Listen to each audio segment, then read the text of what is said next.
Yo, what up, everybody? Welcome to another episode of Low Five Gaming Backlog Book Club podcast. I do with my brother Luke. What up, Luke? Hey, we're not even just Backlog Book Club. Welcome to Alex's niche corner, his grime market, his under the microscope. I don't even know what the proper like phrase here is. Just down in the nitty gritty with Al, dude. Game Boy niche is correct, my man. We're coming at The you with future another retro.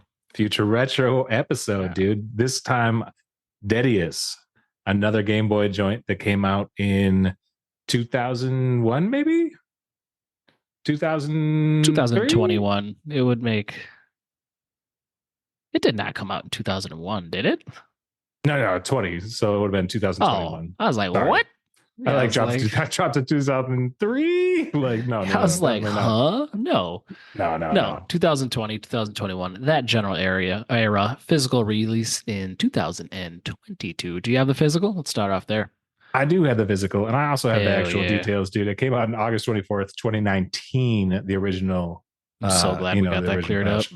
Hell Well, yeah. and then there's been, but see, so the developer of this, his name is Adam Birch. Artist name is IZMA. So he released this as IZMA, and he put it out onto the itch community. So it's part of a game jam. So he did a 3-day game jam and created this game. Basically, I had something. Are you familiar with game jams? No. Right on. In the development community, in the development world, for those folks out there making video games, it's basically you get a bunch of developers together and you kind of challenge each other to make whatever the best game they can within 3 days. Okay. So he basically has been thinking about the story of this game in So one the way or another. non-sanctioned sponsor was Adderall. Kind of. No, Right. I don't know what he was doing to get it done, but this is a common practice though in developing video Caffeine. games. God. Caffeine, I'm sure. Some of that liquid cocaine that unofficially sponsored us back in episode, I don't know, 14. Still gross, but continue. It's kind of tasty, dude. Like, No, that dude. weird aftertaste. No, though. dude. No. If you want to learn more about that, you can dig out the Big Drink Energy podcast. I think it might be defunct now. Actually, I think it's rebranded. It's Own Two Heroes. Nonetheless, Do you know I what pod we digress. did that in? What game we were pimping that day? That'd be a funny little callback. Was it Hades? That sounds right. And it also explains why we couldn't explain Hades and we bounced all around each other like children the whole time because we were hopped up on Mountain Dew. I got some good feedback on the Hades episode. Yeah, it listened better than it felt. It's my magic editing skills, bro. Sure. So game jams, though. 3 days, put out the best game you can in 3 days. And sick. then it's Very cool. Yeah, so he didn't, I mean, this full version of what we played is not that. So it's like basically what he created in that time. He felt like it had legs. So then he put more time into it. So it's not like he made this game in 3 days. But that's how game jams work, is you like make a cool game. So another good example would be Celeste. You're obviously familiar with Celeste because we played Celeste. So they did that as a game jam. I don't know. So Maddie. Dude, maybe like a level? Yeah. Well, are you familiar with Celeste Classic? No. So Celeste Classic is the free like 8-bit version of Celeste that you can get online when you go to Maddie's website. Okay, cool. And that is actually the original. That's why they call it Celeste Classic. So a lot of people just assume that it's a what do you call it when you like there's like a word for it when you take a game and it's like a degradation of the game or whatever. So you're Vertical taking like slice. That's nice, but no. There's an actual thing a for Deku tree, and I was like, where are we right now? What's going on? No. So it's not a vertical slice. It's not a demo. A demake. So you've heard of demake? Yes. Do you play video games, bro? Hey man, you're all over the place. I don't know what's happening here, but I'll bring it all together. I'm a big fan of the clickbait articles that it's like this PS1 era demake, and I'm like, oh, that's so fucking cool. I'm never gonna play that, but I love to see this game like chopped down, deconstructed. Right. Yes. So a lot of people assume that Celeste Classic is a demake, but it's actually the original version. That's why it's Celeste Classic. But then Maddie and her team went on to make what we have today. So similarly, Deadeus basically created this game, turned it into what we have today. And there has been some changes over time because it was released to the public on itch. You could download it for pay as you'd like. And then it really caught fire on the internet, dude, is in these niche Game Boy communities, which I like to dabble in. Now, so like someone like me who loves the Analog Pocket, loves like collecting for the Game Boy, and has really started to get into some of these indie joints. If you go and do any searching on the internet for like a new Game Boy games, like newly released, basically newly developed Game Boy games, this is going to be at the top of those lists. It's kind of like, I don't want to say it like lit the fire because other people were doing it, but this one definitely had some. It was received well by the public and continues to be. And I think that's a tribute that to IZMA's quality developer, making a cool game, having a cool story. And he's just like a pretty amazing illustrator.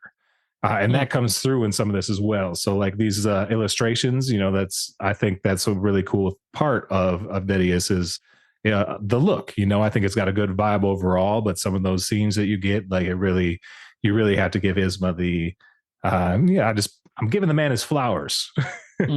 So hip. You're glazing him, as the children would say. Indeed. Yeah. But then they made a physical release, right? So about in 2021, the physical release came out. And that was a big deal because when you have a game that you're developing and putting out on itch, like you can update it, you can like patch that kind of stuff. But once you're slapping something on a cart, it's not like it's not like Xbox, PlayStation right now where you get your physical disc and then you got a day one download, right? Yeah. Like this is Game Boy. Like you're not connecting to the internet to get that day one download. It's like turning in your paper, dude. Totally. It's like, this is it, man. No more edits. So it's cool, man. It's cool. And actually, another fun fact when for folks that listen to our Pine Creek episode and then our interview with Marco, the developer Pine Creek, he actually gave nod to IZMA being inspiration for him to make his own game. So it's this game in that future retro Game Boy community. It's up there, and it was horror bros. I hope they talk. I know, right? So that's another cool thing, and it's like there's something about the Game Boy. Like there's something it's suited for horror, and I think it's because it seems out of place on the system. Uncanny Valley, almost like yeah. But at the same time, it's like plays if you look against at your expectations. Right. But horror as a genre is tricky like that too, because just to continue being all over the place, you watch, if you start talking to some horror nerds, you have your major blockbuster horror films, but they geek out about that super niche, like weird stuff, right? That's true. So, and like the creativity that maybe is involved with creating a horror film on a low budget. That's something that you'll run into as well. So I think the parallels there are really interesting. He's in like the biggest horror producer, it's like Blumhouse or whatever. Like all their movies are made for like $1 million or less, I feel like. So that's pretty crazy. Yeah. And there's also like these games, like, because if you're playing on a Game Boy, like obviously you still have to give some care to gameplay and things like that. But the reliance on storytelling is much higher. So like I think that fits the horror genre as well. Cause like another thing with horror, as opposed to other storytelling methods, is it's your imagination which makes it spooky. It's what's not exactly told, or it's where your mind takes it. So like if you're trying to make a comedy game, you got to nail your jokes. If you're trying to make a horror game, I guess there's just more to play with there, or you could be, try to do both. I suppose this game has some humor in it. Totally. So yeah, it's that whole Game Boy going around, exploring, poking things, playing with the environment. I think plays really nicely to horror. So I can see how it got there. Right. And I think what's interesting too with Pine Creek, that was what you would maybe consider like real horror.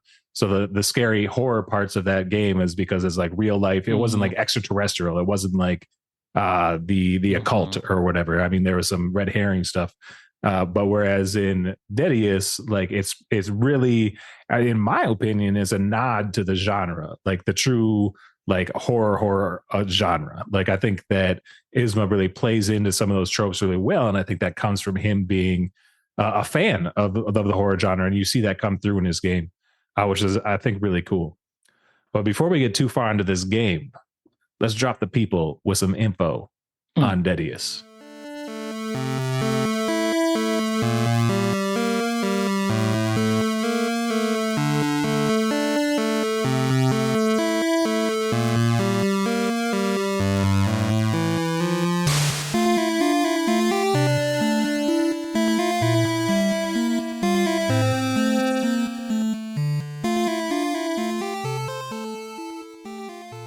Deadeus is a horror-themed Game Boy game developed by Adam Birch, also known as IZMA.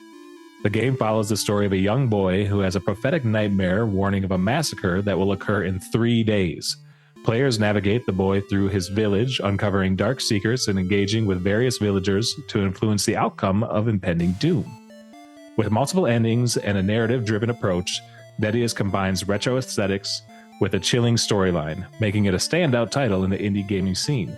Its pixel art and atmospheric design pay homage to classic Game Boy titles while delivering a unique and unsettling experience. What do you think? That do it for you, dude? Does that check the boxes of the game? It sure does. It's just a nice text adventure. No. How do I really struggle to describe these games other than just like poking around, dude. Just a little poking around game, just a little diddling, dude. Point and click adventure. Not really. I mean, it is an adventure game. And it is, it is narrative driven. So you're going around, you're talking to all the NPCs and you're trying to figure out the story. And as you talk to folks, that will unlock different, branches of the tree, right? Yeah. It's an interactive book in a way, and like you can discover as much as you want. Not the biggest spoiler in the world, but you can literally sleep through the events of the game. And indeed, you do get to an ending. So it's fair to say the game has a rhythm and a cycle. What is it? 3 days? 3 days. Yep. So it's not uncommon if you dig some of the coverage of this game. I will say a lot of people will assume that that's like paying tribute to Majora's Mask, the 3 day cycle, right? I suppose, but I did have the pleasure of talking to Adam, and he mentioned that that's a thing that people bring up, and he didn't deny that that's a piece and that made sense, but it was not his intention.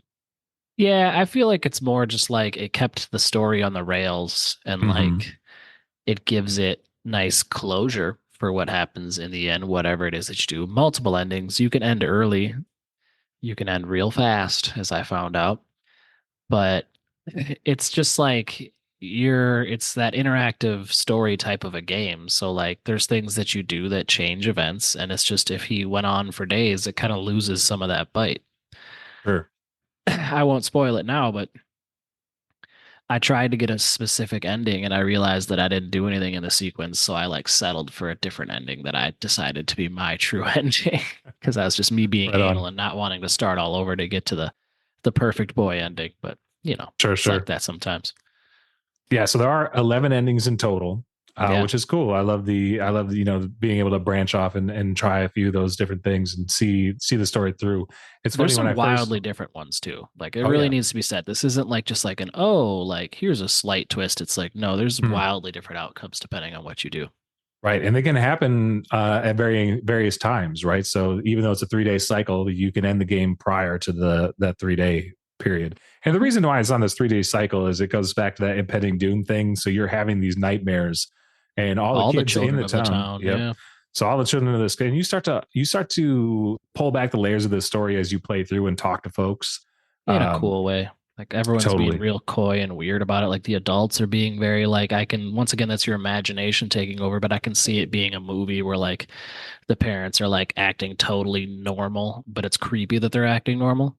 Right. Or they're like just saying enough to like tell you that they're burdened, but they're just not going to tell you what the deal is. So I liked that. Yeah, I love that you definitely, and I love that you bring that up too, because when I had the opportunity to talk to IZMA, he did, like, I think I mentioned it just a little bit ago too, is that during that game jam, he basically took this idea that he had and fit it into a Game Boy game, right? So like, I would love to see this game. Like, there's just so many things you could do with it. And I hope that he does continue this story elsewhere. Whether that be, on the Game Boy or whether a different platform. I mean, he's a hell of an illustrator. I would love to see this in comic book form or like a graphic novel. An easy thing to say would be like a movie, a horror movie, which would work as well. I think that you get a little less opportunity to do some of that playful ending stuff with that. Not necessarily. You can be cool about it, but I think some of those other mediums give you a lot of opportunity to play with some of the branching storylines and to just do something cool with this overall story of Deadeus. And I think that, to my understanding, this is like a snippet of the Deadeus story. So like, in IZMA or Adams, in his vision for this story, we basically have seen a chapter. So he has like an extended lore or universe kind of built out in his head or in his notes. That's cool. Yeah, totally. That's fun. And then you were talking a little bit about I think it's worth bringing up just like the visual style of this game. Yeah. So it's built out the GB Studio engine. It's going to have that top down look. It looks like Pokemon.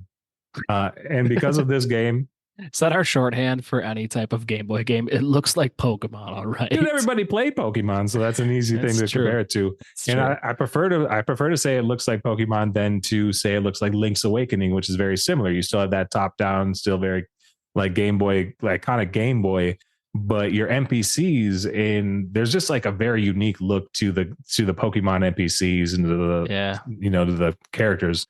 I'd say it tickles a little bit closer to realism. So not like Homeward Bound, but that'd be another comp too. But I'd say it like at like the church. I thought the church was like particularly cool, like architecture. So like some of the buildings look pretty like not plain, but like standard, whereas the church looked a little bit more realistic. That's just a random thought. My bad for the derail. It's all good. Yeah. But the thing is you're going to get that same flavor in a lot of GB Studio engine games, especially ones that were made around this time, because that's what the engine allowed you to do at the time. It's evolved since then. So you like now you have more side scrolling, like you can make shmups, you can make, just various different things that you weren't necessarily able to do with the engine at the time that IZMA was making this game.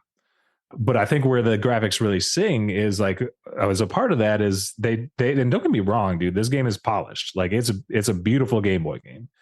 And then when I think it really sings though, is when you get those, for lack of a better term for them, cutscenes, right? So you get to see those illustrations. And I call them cutscenes because you get a little panning of the screen or whatever, and it kind of moves around a little bit. Oh, it's a cut screen, dude. Oh yeah. But they're dope, dude, and they're weird. And it's like, it really plays into the like the body horror vibes. Oh, sure. Yeah. But yeah, so that's kind of the vibe. And then the music in this is quite good as well. I can't think of like a song off the top of my head, but I remember at the time, like it set the scene well. And once again, I'd be raw dogging it in bed. I was just playing no headphones, so I do try to keep the volume reasonably low. But like I remember that in the cut scenes or the horror scenes, not the horror scenes, but the nightmare scenes, I thought that the cultish church, dude, growing up in the church and then hearing like horror movies like use church stuff and church vibes to play off of cults is just like it's yeah. So hearing those vibes kind of mingle, I thought that was cool.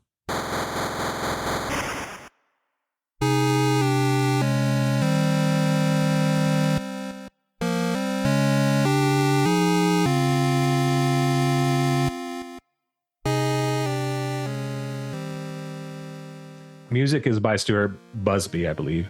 And that's actually like a childhood homie of IZMA's. So it was kind of cool that he brought his homie in to help make the music tracks, which is a somewhat common. That's just a thing, man. When you get these like solo devs making a game, like it's one thing to do illustration, to have a story, to build this out, and then it's like, and then all of a sudden you're expected to like do music too. That's a lot. Yeah, it's a completely different skill set. Totally. So it's cool. I think it's super cool that he was able to collab with his homie. Also, the story behind like how that all came about is worth listening to as well. So another little plug for my interview with Adam Birch, aka IZMA, which will be available to folks as well. Check out that feed. But beyond the look in the music, we started to talk about the story, and we also mentioned that there's 11 endings. I think we should probably discuss some of our endings, dude.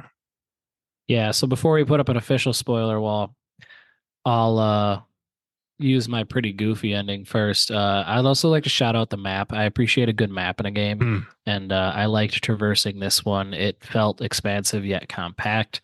So that first day when you're exploring, you're like, okay, I talked to all the different NPCs in these areas, and you get a nice familiarity and a nice flow together. And I very much appreciated the map. And the church was a really cool place. The school was relatively cool. I like how you got different tidbits, how you went there every day, and how you learned more about the lore of the community and the different characters. And like, I liked the cycle and how it went over each day. And I love how I won't spoil, but I guess what you find in the church area, I think you'd be Mm-hmm. pretty dumb to be like, "You spoiled that for me." I'm like, well, yeah, something was going to be in the cool church area, but I thought that was all cool. So yes, my first death. Oh, I hold picked up. up the. You ready? We ready for spoilers? This one's funny, but I guess just put it up anyway. Yeah. All right. If you want to be unspoiled, go check out this game. Play this game. It's well worth it.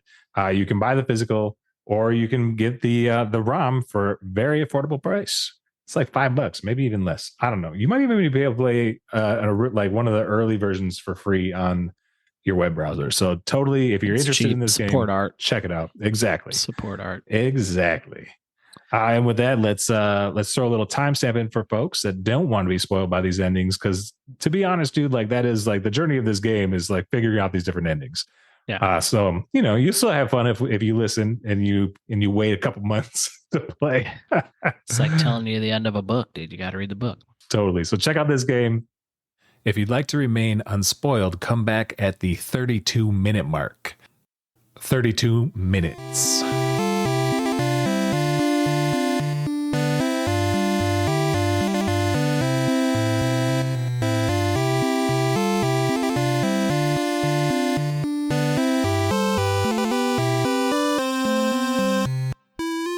Let's talk about some of the endings. All right. So day one, I go to the edge of the dock and I jump off. And the surfer bro and the lifeguard saved me. And they're like, dude, what the fuck? I told you to stay out of the water. And I was like, dude, whatever. You can't tell me what to do. And then I get the shovel and I'm paddling around day two. And I do it Mhm. again. And I'm like, fuck it. They're going to do it again. I don't care. And he's like, I just feel like jumping in. And I was like, just fucking send it, dude. And then and then I died. I drowned. And they're like, yeah, dude, it looked like his pants were like weighed down. Like I think he killed himself. And I was like, oh, I picked up that. I just thought it was so funny that I picked up that meteorite or whatever it is that fell from the Oh, word. sky. And it Yeah. weighed down my person. So it looked like I had it looked like I had ended it all, man. And I was like, oh man, this is what you get for fucking around and finding out. I think that ends up being So like a space helmet or something weird. yes, that was my first ending, was just being an idiot. So I thought that was funny. And then I Nice. immediately left the town. It's like, bye. And I was like, oh, Dude, when I okay. so the first time that I fired this, because I got this game back when it was first released on physical and I played a bit. So this was my return to the game or whatever. But the first ending I got was the leave town ending where you just like basically shit's hitting the fan in this town and you have the option. You go up and it's like, are you sure you want to leave? And the dude, you can say yes, no. You say yes and it leaves and then the game ends. It's Yeah, like, all right, simply had enough. dude, which I think is clowning because and it was funny to talk to IZMA about that too because I mean you look at the horror genre, right, and you're watching a fucking horror show, and you like how often do you find yourself just looking at the characters and being like, why don't they just leave? Why don't they just get out of this situation? Paranormal Activity would be number one draft pick for like just leave the house, dude. Oh, dude, exactly. Leave the house. Yeah. Mm-hmm. They must have been locked in at a low interest rate, bro. This is pre-bubble, dude. You don't know what it's like out here. Oh man, so that's why he wanted to incorporate that one though, because so many people are just like, All right, so that's funny. it is fun. It is fun That's once you like funnier. I realize was that. like, this is weird. Why just let me leave? But yeah, so you just load up a save. Yeah, you look at it from the horror trope, and then you're like, oh yeah, okay, I get it, which is fun. And then there's the other one. So it's like that classic Game Boy game deal where you wake up in your room in your bed, and you can go back to like so when you're cycling through the days, you have to go back to your bed to sleep, right?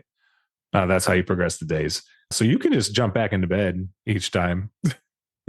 And that one, did you do that one or no? No. Nah, me neither. I had to play the game. I was like, that'd be weird. But that Yeah, is so another one of the endings. finish the game, Al. Tight. Right. So you just don't do anything. The one ending that I got, it's like what I felt was almost I'm going to call it the honorable ending, is when you just wait to the end or you make it through. I like poked around, did everything. And then you go up to the top of this mountain. And when you go up there on each day, you kind of look up and the Deadeus thing is like interesting. Like I can't exactly explain what's going on, but there is this like apocalyptic deal going on and you've got, the end of the world 3 It's days. like an apocalyptic cult. Right. Demon worship. Something to do with the sun too. Deadeus is like a demon that needs to be appeased, essentially. Right. So every day when you go up, the sun It's like it every almost starts to 20 crack. years. And that's what I meant by like the adults all went through this previously, and that's why they're Hmm. all weird about it. But like every 20 or 30 years or something, this happens in the town and like it makes the news, but no one does anything about it. Right, and that'll play in some of the other endings. But so when you go up there though, every day when you look and it pans up and you get to see the sun, and it kind of cracks a little bit more or whatever. If you go up and you do the whole game and you go up there and you go and sit on the bench and you kind of just watch the world end, which I was like, after putting all 3 days in, I did that one and I was like, oh, all right, but it was like cool, but at the same time I was like, shit, there's got to be something a little spicier, you Yeah. know. And then that's when I realized that I needed to start playing this game a little less honorably, which is very out of line for my typical way that I approach video games. Yeah. And I don't know if there's really any clues that you needed to do what you, well, no, they do the hell you need to sacrifice like 10 people, and you're like, what? That can't be it. And Right. there's like this other thing you do where if you get the heart of your best friend or something, Yeah. so you need to make best friends with the neighbor lady you got the hots for, and then don't you take her up there and like cut her heart out or something wild? Right. So that one's interesting because you have to, instead of like going to sit next to her, you I have feel like to, that's the true ending, if I'm not yes. mistaken. So that's what I did. I played the ending I played the game all the way throughout. I gathered all the flowers, got her all their flowers, Right. like basically romanced this girl. And then met her up there for the final day. And then I chose to sit next to her on the bench. But one of the endings, you're right, is like you have to get And that the ending is you just die together watching the world end. right. So Yeah. that's the same. I mean, those endings are considered the same. Word. But what is it? So when you go, you mentioned the church, right? And then there's the altars, and you have to place all these items that you find throughout the game on the altars. Yeah, it's in the The cult basement of the basement, church. should be Yeah. mentioned. Yeah, so you discover the cult basement, and there's a ritual dagger you find down there, and there's the cultists that you find down there, and there's like this Mm-hmm. pentagram with pillars set up in the building, and you have Yep. to like find these different materials. So I placed one of the flowers there, I think. And Mm. I'm not sure if I could take it off, but she gives you a special flower.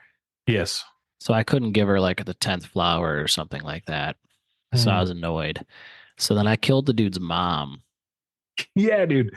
And then you That get the blew my secret mind. key. Yeah, you get the secret key for this room that you've previously been And really when you say annoyed that you the couldn't dudes, figure you out. mean like your mom in the game. You can just murk Yeah, her. yeah. You can murk everybody, it turns out. Yep.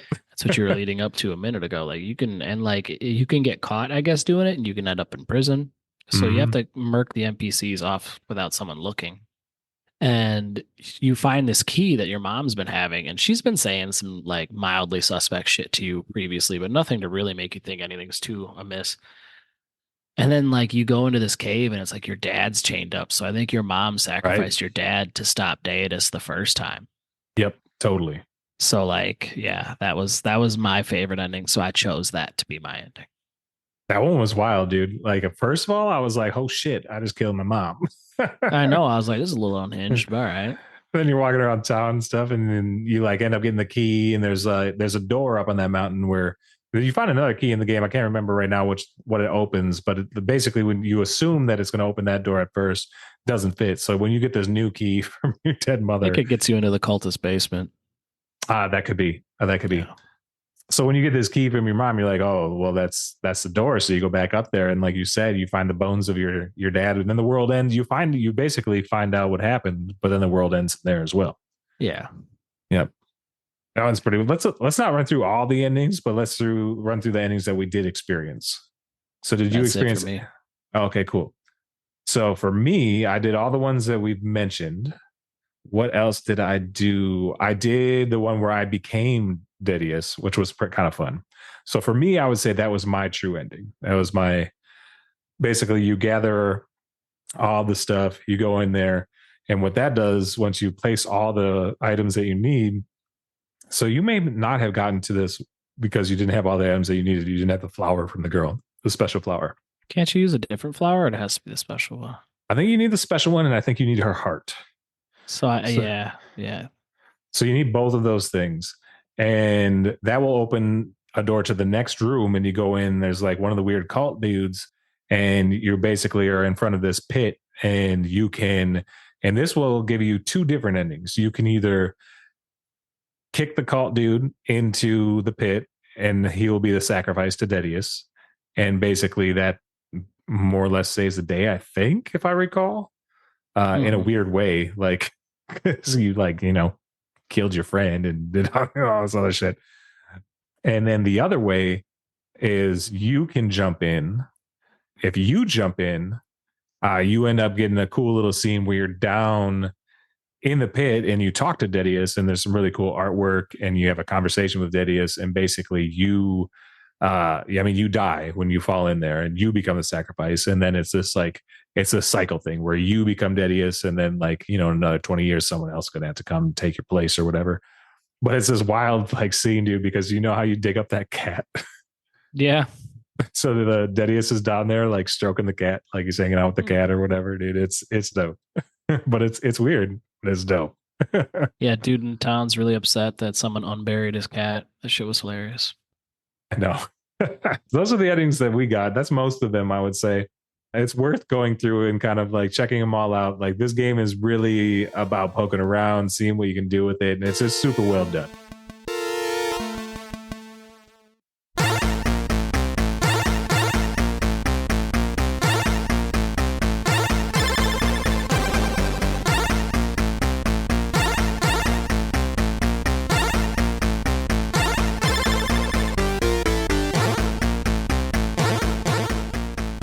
With that, who would you recommend this game to, and how many sacrificial lambs out of 5? I would definitely say someone who's a horror fan genre and someone who did not listen to our spoiler section just now. If you're a real big fan of just that interactive textbook choose your own adventure vibe. So that's who I'm thinking of, because it's a short little bop. So it's truly not a big burden. It's just a nice little experience. Maybe not what most cozy games are, but in a way, kind of a horror cozy game. Is that a thing yet? It's going to be eventually. Right. So it's like a horror cozy game. So I would give it maybe 4 to 5. Because it nails what it's going for. It's not necessarily my niche, but I really appreciated what it went for and what it did. So I think it's well done. And I think it's worth your time. What do you think? Right on, man. I mean, I think it's obvious that it's, if you're a Game Boy fan, if these future retro games are something that you're intrigued by, definitely, give it a shot. It's worth it. It's like I said, it's beautifully done. It's not too long. It's not a huge lift, which is great, kind of like you were saying. And yeah, I think I would probably give it 4 as well. I think that in this case, it's tough, man, because it's it does. You're right. It hits everything that needs to be hitting, but it left me still wanting a little bit more. Even though, and the thing is you can get more by going and replaying, but once you hit those 11 endings, there's not much more to give. But that's not necessarily a true knock on the game, because it's setting out what it's supposed to do. Yeah, not at all. When I put, it'll just set you up for the new joint, dude. Right. And when I put it next to, I think that, coming off of Pine Creek, playing this game, I think that in Deadeus, the conversations are cool. And I think that, all of being able to talk to different NPCs is cool. But I was almost spoiled by the amount of NPCs that were put into Pine Creek. Whereas there were times in Deadeus where I don't think this, and this is just me being uber critic, but I wanted more folks, more conversations. I would say that Pine Creek was funnier. Sure. But I appreciated that there was more autonomy or control over the ending. So fair. The slapstick, or not maybe even slapstick, but just the humor and horror mixture is also a trope of its own. So I just feel like there's certainly similarities being Game Boy Studios type games and horror genres. There's certainly tons of overlap. So I would imagine a lot of fans are fans of both. And I think that's an excellent pairing in that they play off of each other really nice. And if you find yourself in this little niche, you're going to find yourself in quite the little groove. And dig it, dude. 4 lambs. Sacrificial. Nice. Cool. Top 10 all time. Every game top 10 all time. Every game top 10, yeah. Every game that's a good game. Well, with that, dude, let's take a little break here from our unsanctioned sponsor.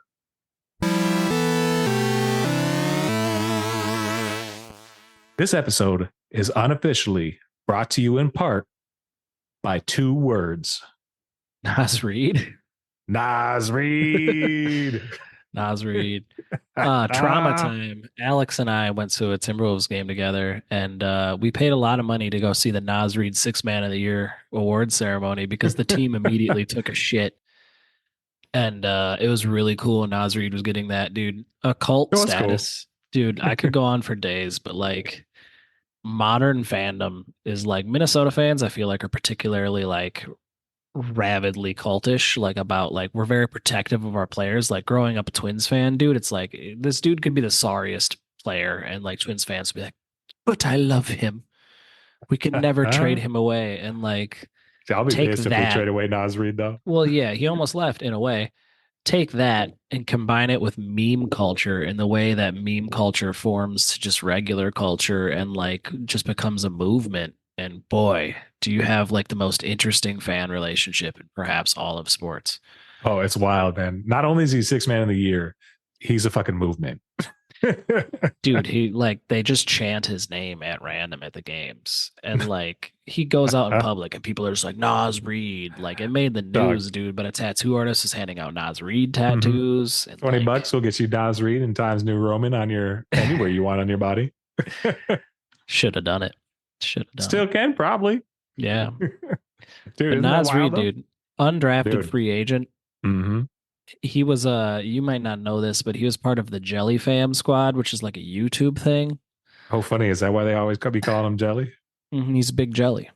I didn't realize that's why. And that's like a YouTube thing that happened in probably the mid-aughts, but like oh, funny. Is like, yeah, I think that's when he was in like high school, like out in Jersey, but like him and some other dudes were like, you know, this Jelly like layup thing / moves. Oh, that's swagger. Great. And he ends up being this Timberwolf, and he's just, I don't know if he was ever on a two-way or if he was just always buried at the end of the bench, but dude just grinds and slowly made himself into like a solid rotational player. And then took a little bit of a discount to stay with us. The team invested some money. Everyone's like, why do you need 3 centers? You're stupid. And look at us now, dude. So much length. So much length, dude. Man can hit trade bombs though, dude. And he does have the jelly, dude. He brings it down. Oh, absolutely. He broke his wrist heading into the playoffs last year because he went up for a very athletic dunk and like landed on his wrist. So like, dude's a modern center, and he's the movement, dude. He'll mayor of the city someday, dude. Dude, I love it. I love it. I love the passion. I love the movement. I love the 2 words. Did you get the beach towel yet? No, that probably resells for how much is that reselling for? I think I recently saw. I think they're selling them again. I think, which is hilarious. I mean, it's too big of a deal, but like right after they had the giveaway at the game, there was like WrestleMania, and like someone showed up to WrestleMania with a Nas Reed towel. So it kind of just continues to grow this legend. A champion of Jeopardy went on a run, and she had a cat named Nas Reed. Oh, that's great. Yeah, so Nas Reed, dude, that towel. I saw something, maybe Reddit or something. Someone tried to bring the towel into Ball Stadium, wherever they call it in Denver, and they wouldn't omit the Nas Reed towel. So the dude already was like, they wouldn't let a piece of cotton in, but they had to let in 2 words. Yeah, that's so silly. So, man, just a great combination of like all these things. Dude, mid-season kids were giving him his flowers, like actually at meeting him after game, like when he's like exiting in his car, and people trying to give him his flowers and stuff. People have been loving Nas Reed all season, bro. I was listening to a podcast, and they're shouting out like the old Def Jam games, where like the Battle for New York type shit, where the different rappers were like brawling each other. Nas Reed needs to be put in like some video games, dude. I just need like a Nas Reed. Like I'll play Fortnite for a day if they give me a Nas Reed skin. So can dig it. It's balls in your court, epic. Give me a Nas Reed skin, and you'll finally get this old man to download the fork knife. That's right. Low 5 Gaming, unofficially brought to you in part by Nas Reed. Nas Reed. Go Wolves.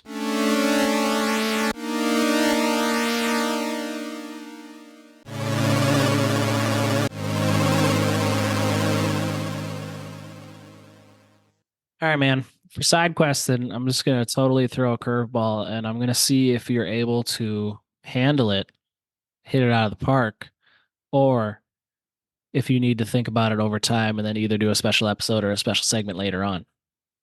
Are you ready to be on your toes? Or are you nervous? I'm intrigued. We side Mm, question?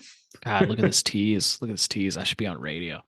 So I've been watching the Fallout series. I've been watching it incredibly slow. I think I've only watched 4 episodes, which is very against binge culture in general. And Mm. like the homie Ace, there we go. Boing. I think he said he's watching it his third time, which is hilarious. Go for it, girl.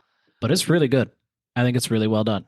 Cool. Have you watched any of Fallout? Not a bit. Okay. It's really good. I'm Walton not against it. Goggins I've heard a is lot of a great things. fantastic. Well, you never played any of the games, right? So I That guess is your correct. buy-in would be a little lower. And I've only previously played New Vegas, which is, heralded and it's a big deal. But it's recently got me into Fallout 3. And it's just got me thinking, we're in a boon of video game adaptations.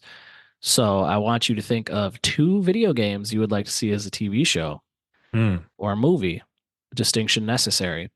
And then one movie or TV show that should be a video game. Oh, right on. Cool.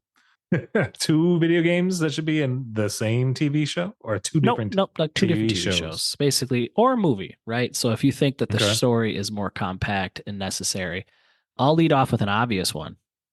Right on. Red Dead Redemption Oh, yeah. 2 Okay. Cool. should be a movie Yeah. or a really good HBO series. Specifically, I feel like HBO really handled The Last of Us very well. Hmm. I feel like Amazon has proven themselves. I'm a little hurt about how the Lord of the Rings ones turned out. So I don't know if anybody should get it, but I think like a prestige network should do it. And I think Rockstar should allow someone to turn their Red Dead IP into a either really good long series or a movie. And I'm honestly a little surprised that they hadn't. I'm sure I've heard author or actors openly campaign for it and say, like, Sure. give me this role as Arthur Morgan, like, let me do it. And then my second one, I think I've said this before, but I want Netflix to do Metroid as an anime. Yeah, that'd be tight. I think it Little would be really Metroid. good, atmospheric.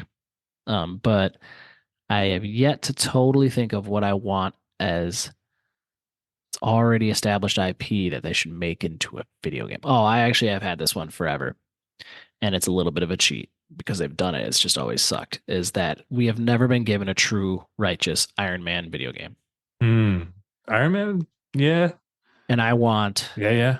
full control over the mech suits. I want mech suits to loadouts for different mission types. I want like a stealth mission where like you can go in different angles and choose your different suits.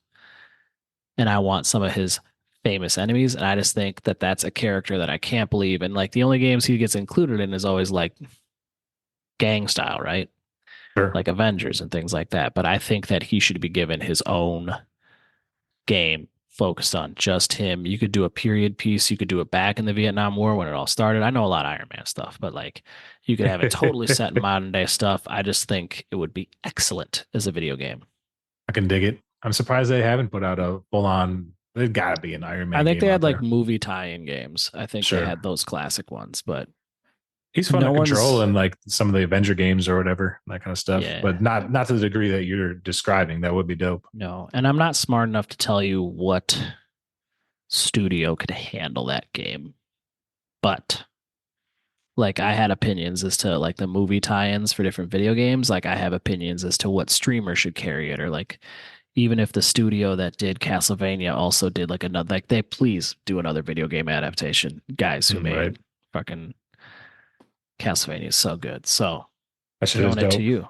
I mean, there's the obvious ones that have already been done, and that would be, or that are happening. So you've got The Witcher. I would allow if you said that you didn't like how one was done and you have a better idea Mm. as to how they should do it, if that makes it easier too. No, it's all right. I mean, I think The Witcher is what I just wanted. So The Witcher would be dope. That obviously already happened, and they did a good job with that. They're doing apparently they're. I mean, to be fair, they did a Zelda cartoon, and it was trash.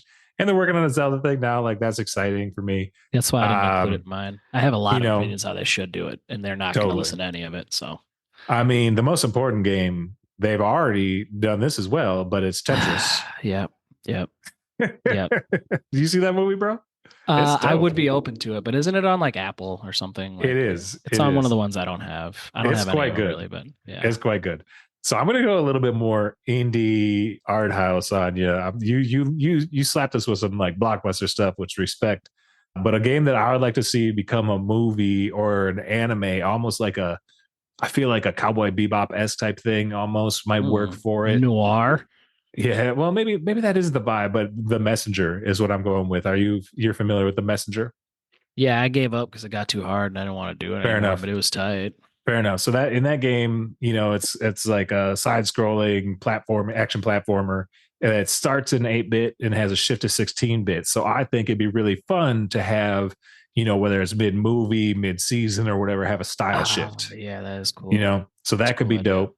And I also love how the protagonist in that, he's like, there's a lot of fourth wall stuff. So there's like, you get, so that kind of shit. Ryan Reynolds is who you're casting. Yeah, I suppose so. He's the only guy that can do it.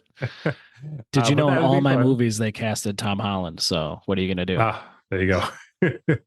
but I think that'd be dope too. I think the fourth wall stuff. I think the animation shift, and I think the humor that game brings would just be really fun in like a cartoon form. So that would be my first one. What would be the second one? This one I feel like is a cop out. I mean, you took my beloved Metroid from me, so I can't. I also say did that. Red Dead, so you don't have to like worry about like I did the most obvious one in the room that hasn't been done. I thought of like a lot of people want Elder Scrolls, especially after this, and I was like, I actually don't want that from you guys. I trust that you did Fallout really well, so okay, we'll see. But like, I guess people have wanted that forever, and I'm like, it's funny because I'm like thinking of like kind of obscure, silly stuff, and like they actually have done it. So like I was like, well, how about Need for Speed? And Need for Speed, maybe not, but they did Gran Turismo. They have a movie. They have like a few of those, don't they? Oh, you're right. Like, oh yeah, sure. And they did Twisted Metal, dude. That game hasn't been out in decades, and they have a second season. So I know. Gran Turismo, they made that shit. Yeah. Like, oh man. I was gonna like it's I feel like it's easy, but but Vice City would be cool. Like but that's I feel like that's playing off your Red Dead maybe a little too much. But Vice City of I like all the that you Grand Theft picked a Autos, specific one, yeah. Yeah. I mean Chinatown Wars if you're gonna want to give, but I still would go Vice City over. But as far as if you're gonna use that Grand Theft Auto world, what else would be dope? This brings me into 3, but like I said, doing Grand Theft Auto kind of felt like just stealing Red Dead. Yeah. Red Dead decidedly better. As an anime, Western style. Hades would be really good. I feel like that'd be really fun. I don't quite no, you know what? It doesn't matter. Like you could definitely play into its roguelike nature, and I just think that'd be really, really cool. So I think Hades, and especially with like the horny fandom around that game, would be pretty excellent. City Skylines, no. Well, no, not that. But dude, I will get nerdy with it though, and I don't think that this is going to do gangbusters in the box office. But how about like an Age of Empires? Because I think you could do some cool shit with that. Or maybe I think that's why it's important that like you say who you want it to be done by, because it's like, if like Funimation or the people who made like the Mario movies made Age of Empires, like what the fuck's going on here? But like, or if like, you heard some massive studio was taking it on, you were like, what?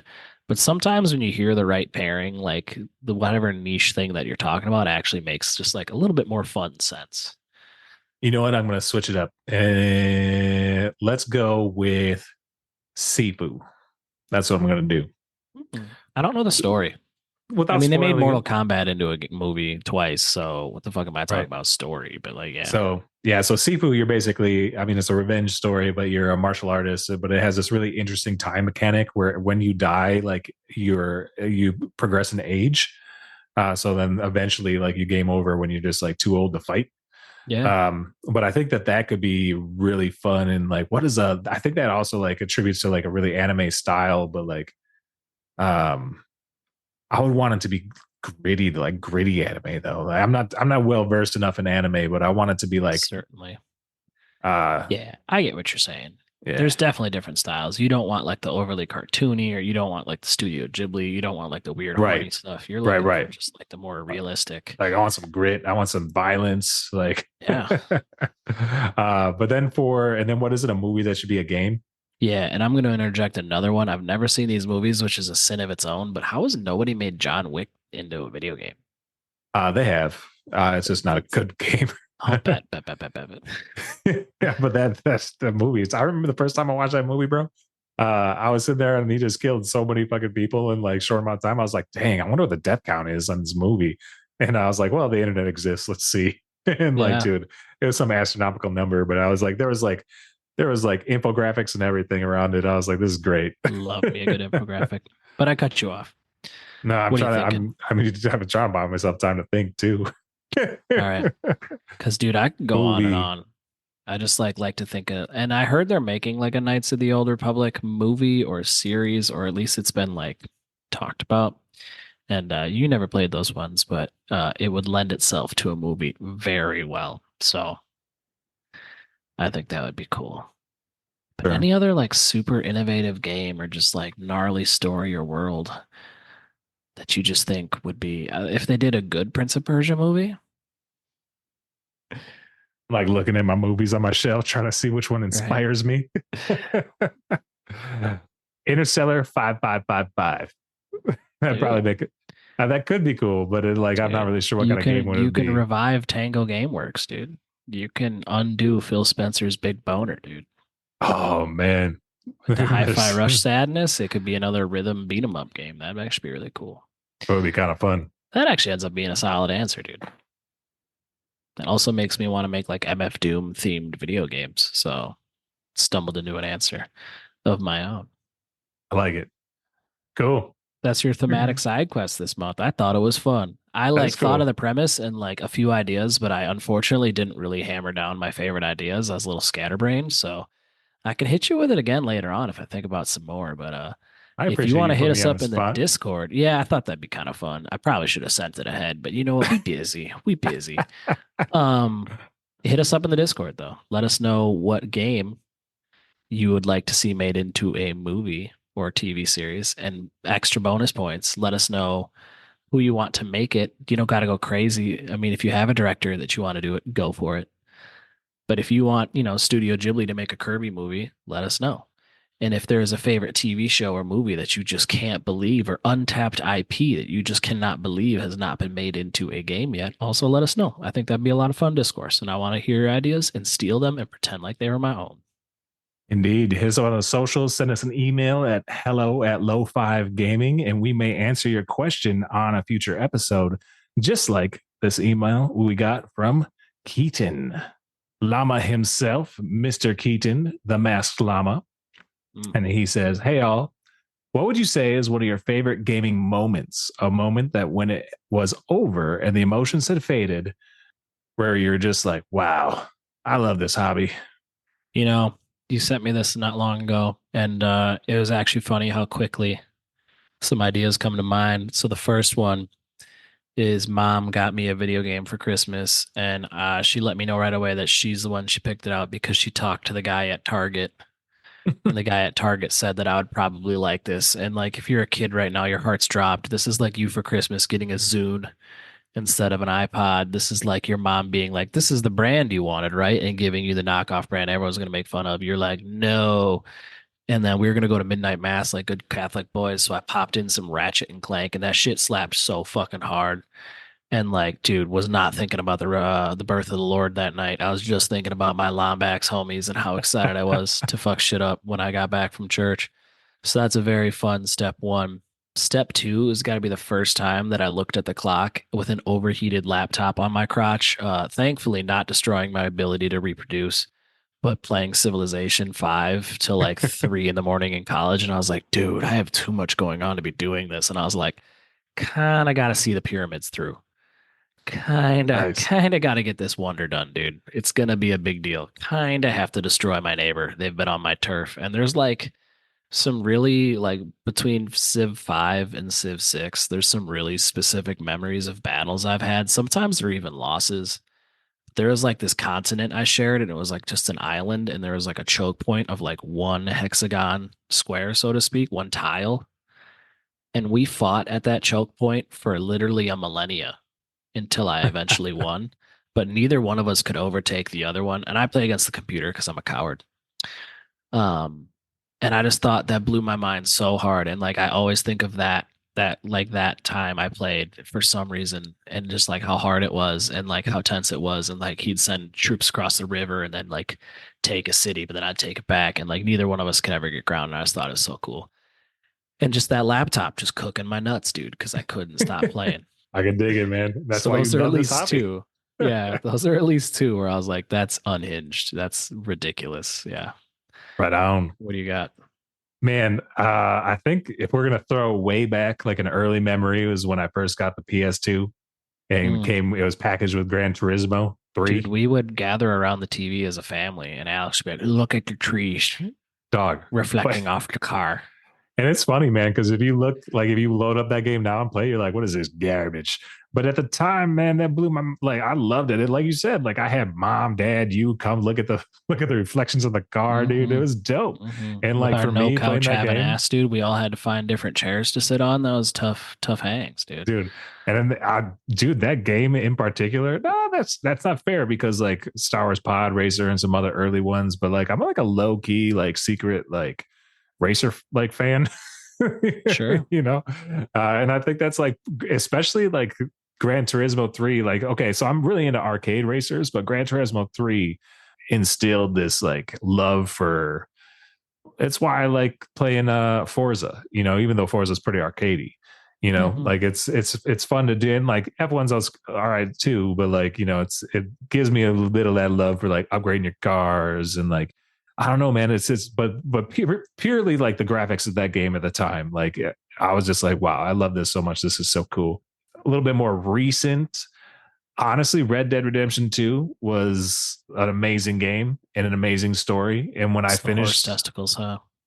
Yeah, I mean that's pretty dope too. But the ending of that game was just like, it was just like, it did it for me. Like, and it's also like a great amount of time put into that game, right? Like a decent chunk of time to play through it, and that was like just it. That game, in my opinion, I know that there's like it's you know, catches some flack for having some bloat, you know, right around the 3/4 mark, and it kind of does, but it's like I was okay with it, you know.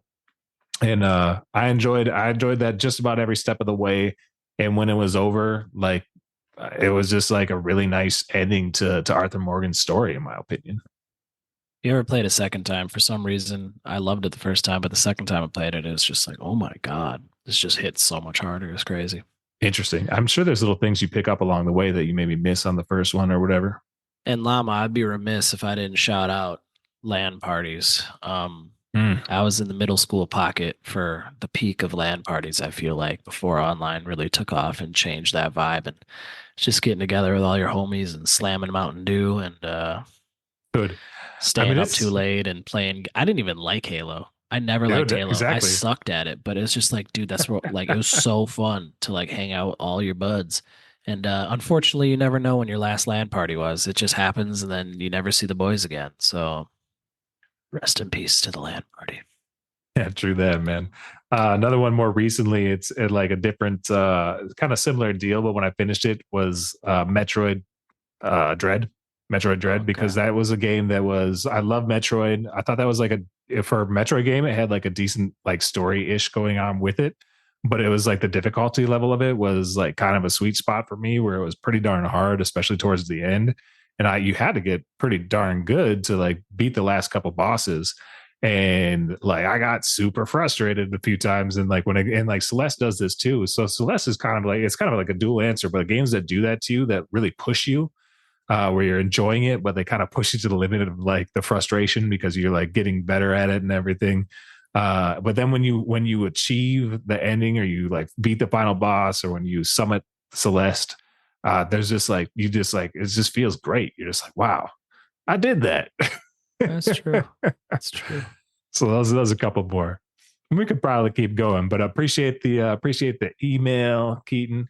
Yeah, send in more, dude. Send them and we will answer. Head to low5gaming.com. You can find all our socials there, find little blog posts. You can see where we've been guesting, that kind of stuff. A lot of stuff there to see. And with that, man, be easy. Go Pups. Nas Reed. Nas Reed.